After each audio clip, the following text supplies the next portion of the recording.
আজ বানাচ্ছি তরমুজ দিয়ে দুই ধরনের ঠান্ডা ঠান্ডা ড্রিঙ্কস। তার জন্য প্রথমে সুগার সিরাপ তৈরি করে নিচ্ছি। সসপ্যানে দিলাম 1 কাপ চিনি, 1.5 কাপ জল। চিনি মেল্ট হয়ে গেলে দিয়ে দেব 1 চামচ পাতিলেবুর রস। 2 মিনিট ফুটিয়ে ঠান্ডা হতে দেব। একটা তরমুজকে কেটে অর্ধেকটা নিয়ে বাকি অর্ধেকটা রেখে দিলাম।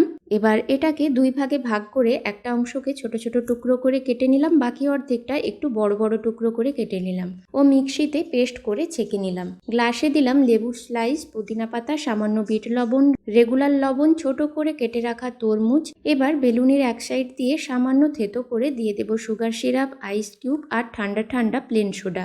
এবার ভালোভাবে মিশিয়ে সার্ভ করে দিলাম তৈরি ওয়াটারমেলন মোহিতো বা মজিটো। আর একটি গ্লাসে দিয়ে দিলাম পাতিলেবুর রস, লেবুর স্লাইস, পুদিনা পাতা, বিট লবণ, রেগুলার লবণ, থেতো করে দিয়ে দিলাম সুগার সিরাপ আর তরমুজের জুস। আইস কিউব দিয়ে ভালোভাবে মিশিয়ে সার্ভ করে দিলাম তৈরি ঠান্ডা ঠান্ডা ওয়াটারমেলন জুস।